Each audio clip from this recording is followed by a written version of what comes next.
welcome all of you who are already entered into this webinar to this webinar with Edmé Dominguez. And this webinar is part of our course from White Switzerland on food systems in with a feminist perspective. We started this course in the beginning of this year, and participants were saying that they would like to have an international perspective from someone who is linked up to women in the global south. And this gave us the idea that we could organize a webinar together with White Plus, because as White Switzerland, we are part of White Plus. And so we have this topic on collective resistance to trade agreements that affect women in Latin America in their local food systems. And Edmé Dominguez has been a member in White Plus for a long time. And I would like to say some introductory words, because there is actually a long-standing international women's networks, and White Plus is part of it. It used to be White before, and now since 2010 it's called White Plus. And I remember that there was a series of international women's conferences, and it started in 1975 in Mexico, and then there was another conference in 1980 in Copenhagen and 1985 in Nairobi. And as far as I remember, it was in this conference in Nairobi that women from the global south were saying trade is such an important issue that concerns our well-being, our development. And we then had another conference. Obviously, people know about the Beijing conference in 1995, which was like the last conference, a big women's international conference. But from these conferences, there is this networking took part, and White was also founded in the 1980s as the opportunity or the possibility for women in Europe to lobby their own politics on trade issues. And trade was a very, very important part of the activities of White. And Edmé has been working has been involved in White Plus for a very long time. She's a long-standing activist and a professional on international relations and economics. And she's originally from Mexico and works now and is living now in Sweden, has been living in Sweden for a long time. And she's a retired associate professor in peace and development research, and works a long time on Latin American studies and gender issues at the University of Gothenburg. And she's still very active, and she will explain to us today about the relations or how trade agreements affect women in Latin America, how these trade agreements work, and what possibilities there are for collective solidarity networking, and what her experience are with this. So I give floor to Edmé, and she will present her presentation, and afterwards we'll be able to discuss and ask questions, or also give you comments. And this is not like the course where we were always open. It's a little bit more closed. So you have the function of the chat, but also you'll be able to raise your hand and then comment and ask your question or give your comment personally. Okay, but now, thank you very much, Edmé. I will give you the floor now, and you can also share your presentation. Thank you, Heike. Now I'm sharing my presentation.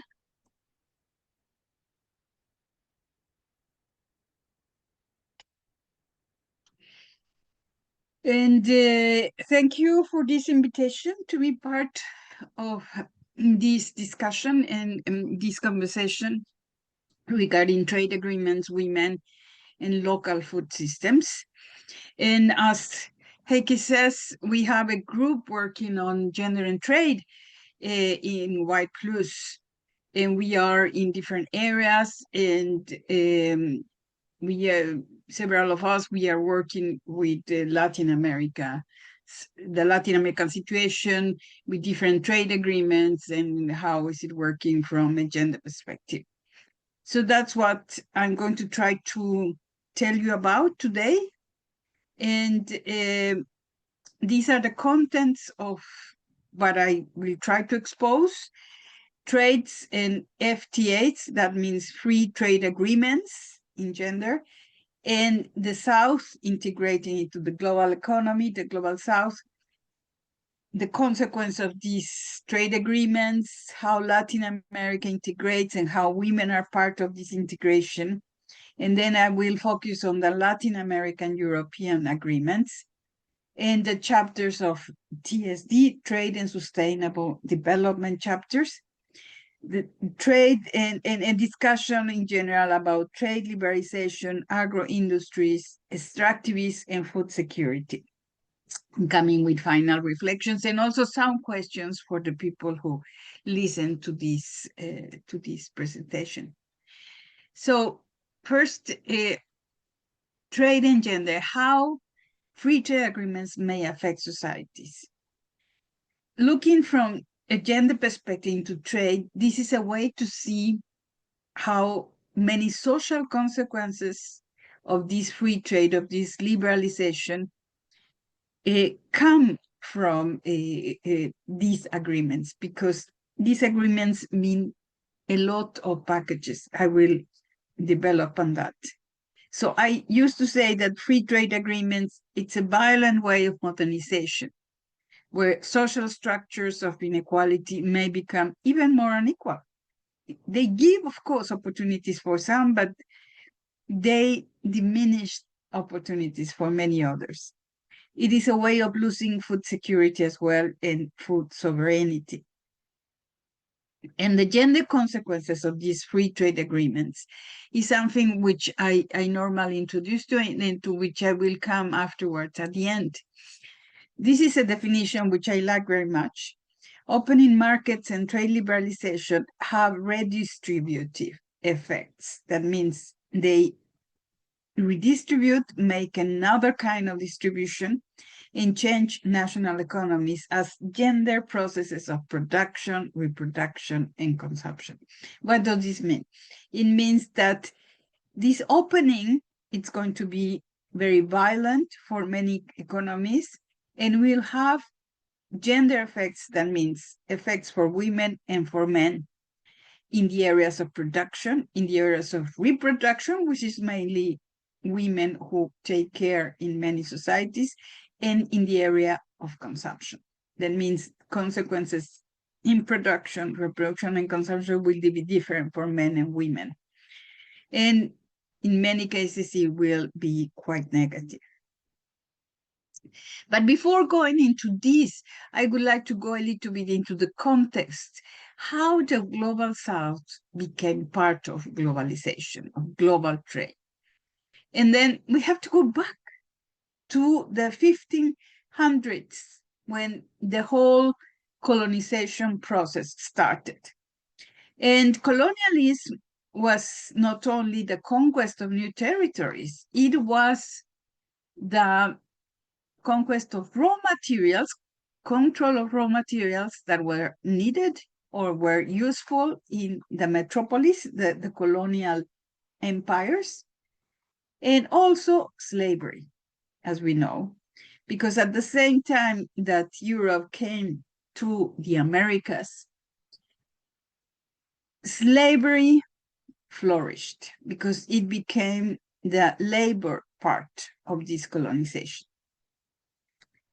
So we have a long history of this colonial kind of globalization from 1500s to the 20th century.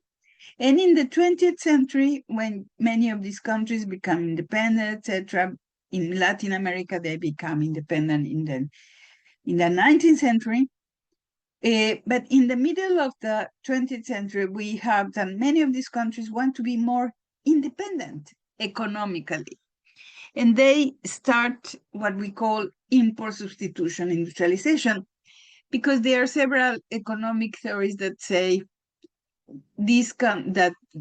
especially theories coming from Latin America and from the global south, saying that these countries should have the chance of becoming industrial countries as well. And they started substituting, replacing the imports of consumption goods, because they started manufacturing these consumption goods. And this was the first part of industrialization that was taking place during this period, the 60s up to the 80s. This functioned in many countries in Latin America, especially in the big ones like Brazil and Mexico, especially in Mexico. And many local industries for consumption goods flourished. But then we go to the 80s, the debt crisis, the International Monetary Fund and World Bank, etc., and say, no, we cannot continue. And many of these countries decided that they couldn't afford to continue with this domestic industrialization. So they went back to this integration into the global economy in a very disadvantaged way. Why disadvantaged? Because the competitive advantage of the global south became, again, raw materials, like in the 1500s, extractivism and agro-industry, and cheap labor, like slavery in the 1500s, dominated, especially in the first times of this global integration of the 1980s, by women, because many of these women were the main labor force in agro-industries and what we call maquilas, the assembling factories, and especially textile industries. So we see this first global trade, slavery, plantations, and raw materials. That was the first agro-industry we can call, and you have Europe, the Americas, and Africa linked in this way. And then in the modernization, new forms of global trade, you come back to raw materials, agro-industries, a little bit industrialized because we see these maquilas, assembling factories, but a lot of the same products. Banana production you see here, and here predominantly women working. So we come back to modernization, free trade agreements, the 80s. All the consequences of these free trade agreements is that they no longer can demand taxes from imports. So they lose a source of income, a source of revenue. And then we see it, especially in the global south, in many African countries, that they have lost up to 25 of government's revenues because of these free trade agreements. And to compensate, many of them establish indirect taxes, which is on the consumption goods that you buy. And these are very negative, especially for weaker income groups. And also, these free trade agreements are not only about trade.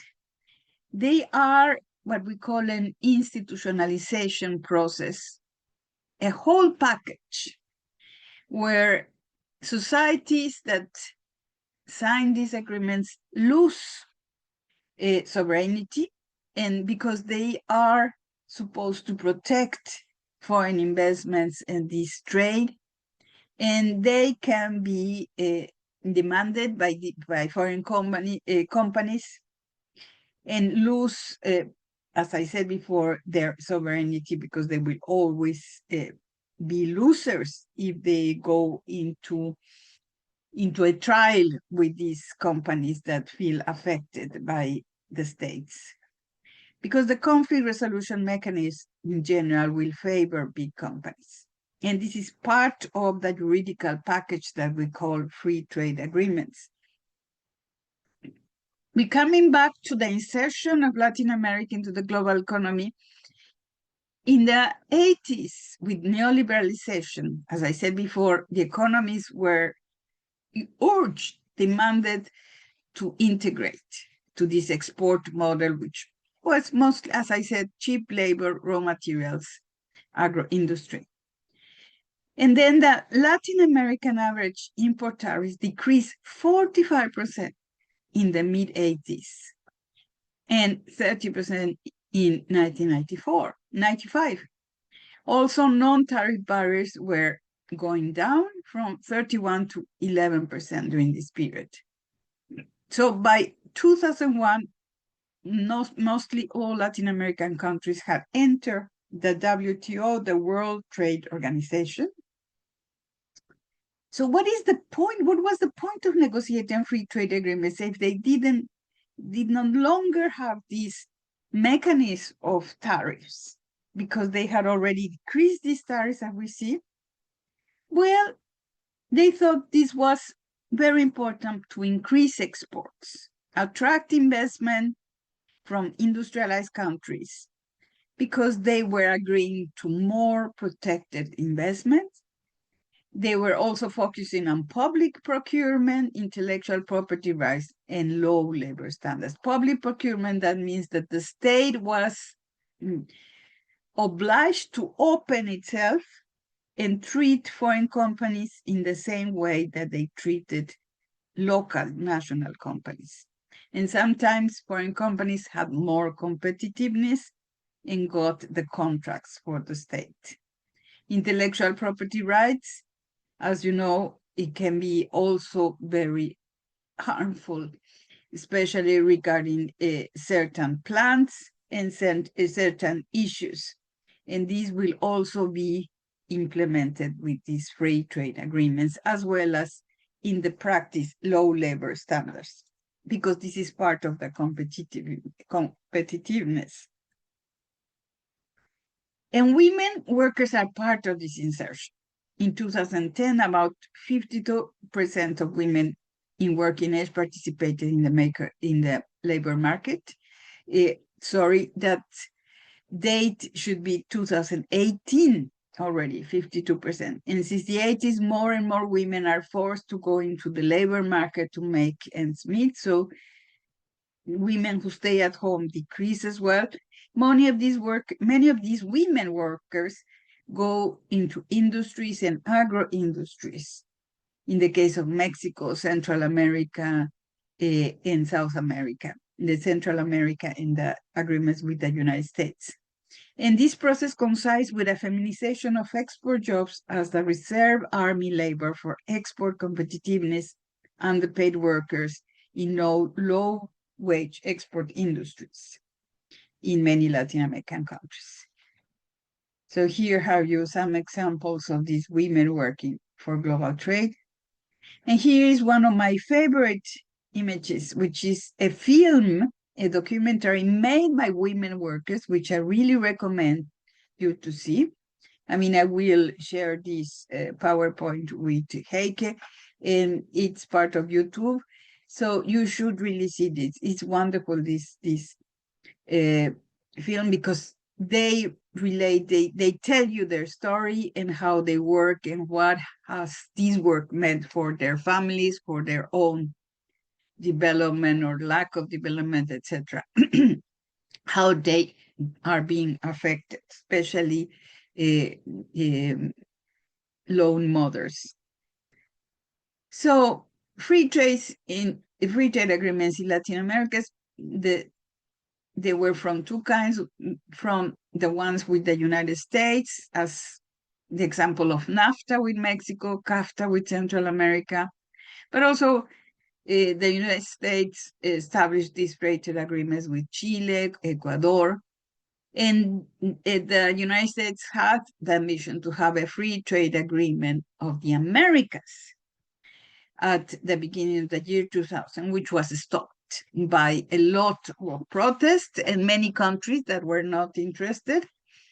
And one of these resistance of the people put together lots of people groups, women, workers, rural workers, etc., from the whole continent in one organization that was called the Hemispheric Social Alliance, that had also a gender chapter. The second partner of Latin America is the European Union. And then we have free trade agreements with Mexico from the year 2000, with Chile 2003, with Central America by 2010, Colombia, Peru, and afterwards Ecuador afterwards. And now there's the final version of this agreement with Mercosur to be signed by the end of this year, but it has not yet been approved by the European Parliament.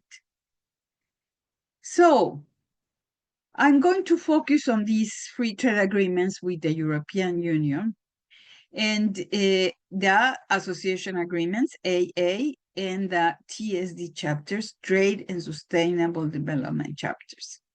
The FTAs, these free trade agreements, are the commercial part, and they are the first step in an association agreement. Association agreements are political, they have political pillars, and they require the consensus of all 27 members of the European Union to be ratified. These association agreements include human rights and democratic clauses. The European Commission strategy is to separate free trade agreements, the commercial part, the trade part, from the political part, because the latter requires the free trade agreements require only a majority of the members, not the unanimity of members like the association agreements.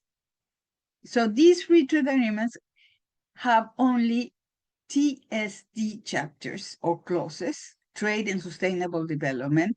That means respect for labor and environmental rights, but they are reluctant to regard these as human rights in general or democratic conditionality. However, sustainability in their definition, their own definition, embraces all social rights. So how is civil society integrated into these free trade agreements? As part of this legitimation process for these free trade agreements, the European Commission opened what we call the DAX mechanism. DAX are the domestic advisory groups, which are made of 3 groups for each agreement, 1 representing business, 2 trade unions, and 3 NGOs in general, civil society, and for each FTA, and for both partners. That means if we have a free trade agreement between the European Union and Central America, you will have DAX for Europe, and you will have DAX for Central America. So we have these 3 groups also for Central America and for the Andean countries, which I know better, but you have for many other trade agreements. And the mandate of these DAX is to monitor the implementation of the trade and sustainable development chapters and their consequences, which are effects of these free trade agreements in all these countries, including Europe. But are they efficient? This is a possible space of exchange among civil society partners, DAX of both partners in each trade deal, but their views so far have very little effect on the European Union's the European Commission actions, because they are given very little resources to function. And another trap is that they put in the group business and trade unions and NGOs. And this is like putting wolves and hens in the same cage. The joint meetings is like a struggle of 2 different worlds. And I can tell you that because I have been in these DAX representing Y Plus for the DAX in the Central America and the Andean countries, Peru, Ecuador, and Colombia. And this has always been a struggle, and it is not working so well. As I said before, it's very difficult. It's very difficult to put all these different interests together and perspectives together and make something of it.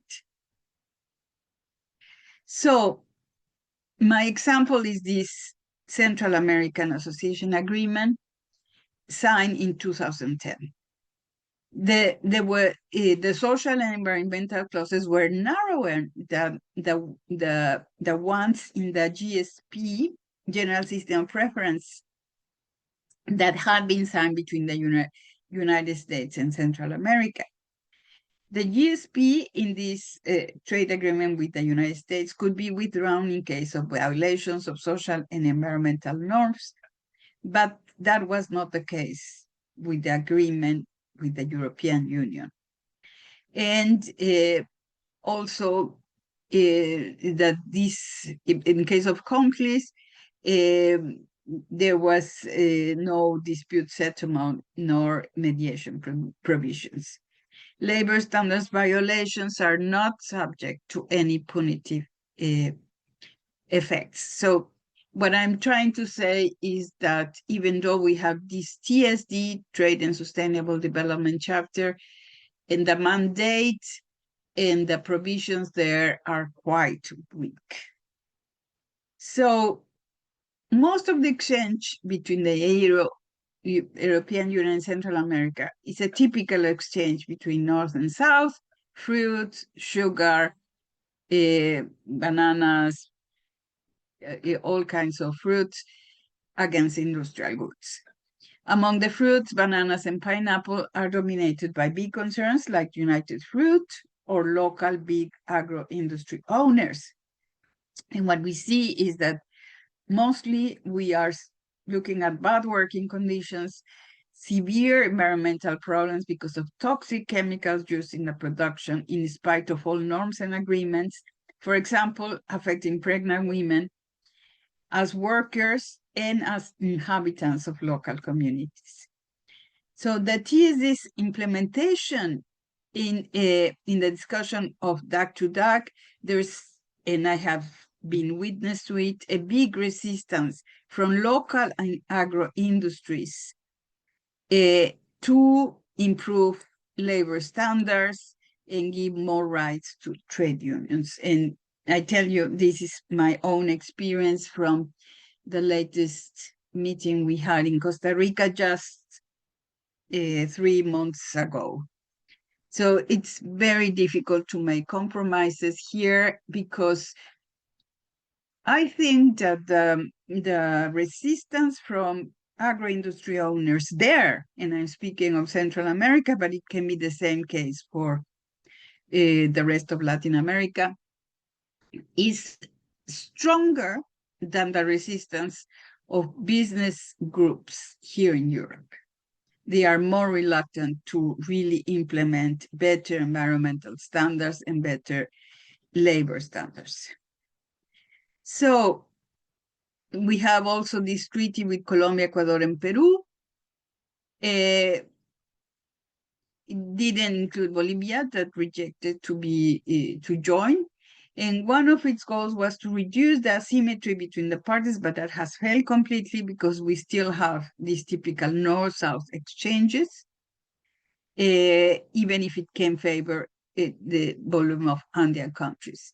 It has favored very clearly, as in the case of Latin America, of Central America, agro-industries at the expense of food and water sovereignty, and it's undermining small-scale farming for subsistence or local markets, which has been based on biodiversity, indigenous knowledge systems, and exchange of local seeds. And here I wanted to put another example, women as flower producers for export in Colombia, where we have, in that some years ago, 120,000 jobs, mostly women, mostly rural workers.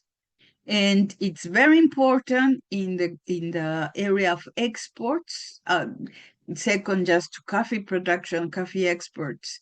And these flowers are exported to around 90 countries. So I'm sure you have them in Switzerland as well, but all over Europe. And there are very vulnerable jobs that are subject to international demand cycles. And even if these are favor but free trade agreements, the working conditions have not improved.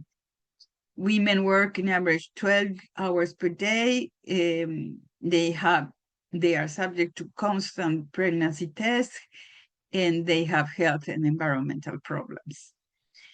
And as in many other industries, and speaking of maquilas, assembling factories in Mexico, 30% of these women are single mothers. So we can speak of more empowerment for your women within the household or more exploitation. Here are some figures as well regarding this flowers industry. The coming Mercosur agreement, they have been negotiated, that has been since the 90s. It has failed because Mercosur had a much stronger protectionist profile before. But now Mercosur countries want to decrease dependence from the US and balance the dependence they have with China. So, but there are big risks in this EU-Mercosur agreement because it's, as always, favoring big agro-industry concerns and local big landowners, and there's a risk for increased use of pesticides, toxic chemicals in the production at the expense of small and medium farmers on both sides of the Atlantic. Also, you have more assembling factories, like in the car industries, with cheaper salaries, and more women precarity. There's a special report put together by PowerShift, an NGO here in Germany. And here you have the link to see the whole report, how women will become affected by this agreement. It is still not approved by the European Parliament, but much speaks to the fact that it will be approved. So how does this affect food security? All these agreements favor the development of large-scale commercial input-intensive, export-oriented farming that tends to use toxic chemical inputs. But also we have extractive industry, especially now, because many minerals are extremely searched for. And these are mines to provide the necessary minerals for the green transition to all what we see, batteries and many other technological processes. And all this undermines small-scale farming for subsistence, which in Brazil constitute about 77% of all land holdings, or local markets, which have been based on biodiversity, indigenous knowledge, in this exchange of local seeds. It also encourages consolidation of large land holdings, monocultures, and land grabbing. And the introduction of machinery, where women still struggle to gain land rights in many of these countries and access to credit, technology, and information. So it leads to depletion of common land and state community forests, which were used by women for collection of fuel, fodder, water, raises inequality. Most of the gains of this agro-industry production stays in the hands of big firms, transnational or local, and the middle links like wholesalers, supermarkets. In the case of extractivists, there's no profit and much environmental destruction left to local communities, and raises the risk of inflation for products in the internal markets, because the new food imports will be expensive, and also more export sometimes mean decreased productions of local food. Something I want to say here as well, we were speaking of land grabbing and also of this very important interest of both multinational companies and local agro-industries to take advantage of these advantages to export more. That means also more violence. You know what I was doing before starting this webinar? I was copying the names of all the environmental activists that have been killed in Mexico since the 1910. And you have dozens and dozens of those environmental people that have tried to defend their forest or their land against this land grabbing and have been killed. And why I was capping the names, because we have, and that's another issue, we have a embroidery workshop where we embroider names of people that have been killed for these kind of reasons. So this also means violence, violence against local people living in these lands. What is the resistance to these negative effects? Since the year 2000, as I mentioned before, we had the Hemispheric Social Alliance that really stopped the free trade agreement of the Americas. Then we have the organizing of this enormous coalition of organizations from Seattle to Brussels. And now that has become the European Trade and Justice Coalition and alliances with many partner organizations in all the world. Right now, we are having an organization and such network between ETGC, different organizations, and the ones in Mercosur to try to stop this agreement in Mercosur. And we also have some to try to stop the modernization agreement with Mexico. We have the gender and trade group within Y+, which I coordinate, and you have all those links. And Y+ belongs also to, or takes part of, Gender and Trade Coalition, which gathers a lot of organizations all over the global South and Europe. And in Latin America, we have the Red de Género y Comercio, the Network of Gender and Trade, and they also have many organizations and many resources. So what have been the advances in gender and trade since WTO's General Meeting, the World Trade Organization General Meeting in Buenos Aires at the end of 2017? There was a discussion of gender issues focusing mostly on women entrepreneurs. So the WTO insists that the only way women can be benefit by this free trade is becoming exporters. And there has been an enormous critique by feminist groups, and this has been portrayed as pink washing. December 22, the first Gender and Trade Conference organized by WTO in Geneva, focusing as well on women as potential exports, not on trade gender effects. They didn't go into that kind of problems. Due to the lobby of several groups in March 2018, the European Parliament adopted the gender clause in the European Union trade agreements motion, which you see the link there, and Y+ contributed to this motion. So finally, the gender processes of production, reproduction, and consumption, I'm coming back to that, which I defined in the beginning. These free trade agreements are affecting women as workers in small holdings, and these small holdings are unassisted by governments in general. They are vulnerable against big agro industries, or they are recruited as workers by these agro industries. Women are affected in the reproduction task, not being able to provide for the families in time and resources, and women are being affected in their access to consumer goods that may be more expensive. But gender hierarchies have not changed, and free trade agreements are intensifying these hierarchies and making them useful to this strategy of economic development and economic growth. So final reflections, I think these free trade agreements increase negative trends of a depredatory sort of capitalism that risks food security because of its advance at the cost of small and family production serving local markets. These small holdings in agriculture are still very underprivileged, with few resources in Latin America, largely neglected by most states, poor, in need of assistance. Even those working for export receive very little of the profit made by their products. I saw that because I went also to interview people from other organizations, not in the DAX in Central America, to look at all these problems. So this poverty triggers migration, the one that is being being limited to the United States and to Europe.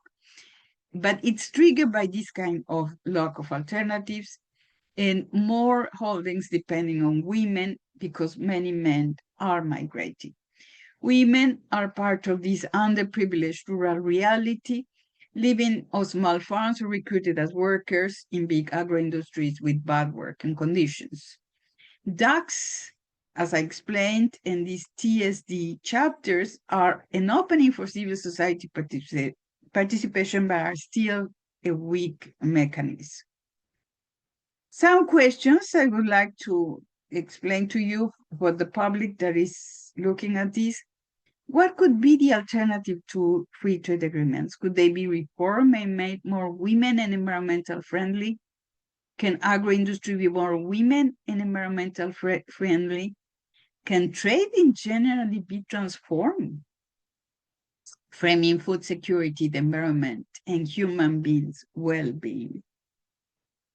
And here are some references and some resources for those who are interested in going deeper into this.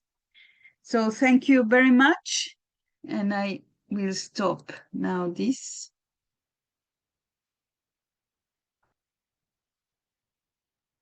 Thank you, Edmé.